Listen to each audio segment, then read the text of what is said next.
आज हम देखेंगे तुलसी की कविता में योगीन चेतना। तो चलिए शुरू करते हैं। यदि तुलसी के राम को जानना हो तो उनकी रामचरितमानस का अध्ययन आवश्यक है, और यदि तुलसीदास तथा उनकी सामाजिक परिवेश को जानना हो तो उनकी रचना कवितावली का अध्ययन आवश्यक है। आचार्य शुक्ल ने लिखा कि तुलसीदास अपने आसपास के सामाजिक परिवेश से बेखबर नहीं थे।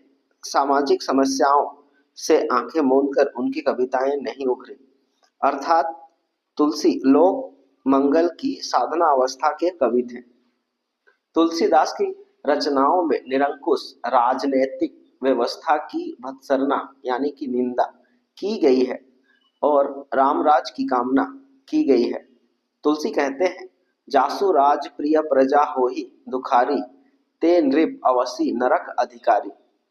फिर तुलसी कहते हैं, जहां बसहु तह सुंदर देसु, जो प्रतिपालहु सोई नरेसु।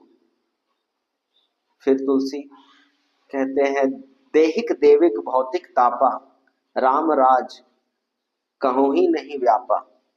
इस संत ने अपने समय के समाज में गरीबी, अभाव और उपेक्षा को मुख्य समस्या के रूप में देखा। तुलसी का कहते हैं, दरिद्र दशानन दबाई दुनि दिन बंधु। उसी प्रकार तुलसी आगे कहते हैं, संत तुलसीदास जो ने अपनी आंखों से देखा कि कलयुग में वर्ग, धर्म, आश्रम और वेद की मर्यादा समाप्त होने लगी है। लोग भक्ति और सद्भावना से दूर जा रहे हैं। तुलसी कहते हैं, वर्ण धर्म आश्रम निवास त्याज्यो, वर्ण धर्म नहीं आश्रम चारी। फिर तुलसी कहते हैं, श्रुति विरोध रथ सब नर नारी। तुलसी फिर कहते हैं, राजमराल के बालक पेली, लालत पालत खुसर को।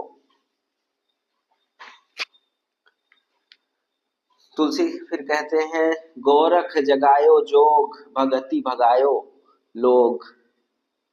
संत तुलसीदास ने कलयुग को झूठ पर आधारित माना। झूठ को ही लेना, झूठ को ही देना। इस संत रचनाकार की रचनाएं बेरोजगारी, महंगाई तथा जीविका विहीनता पर आधारित चर्चा करती है।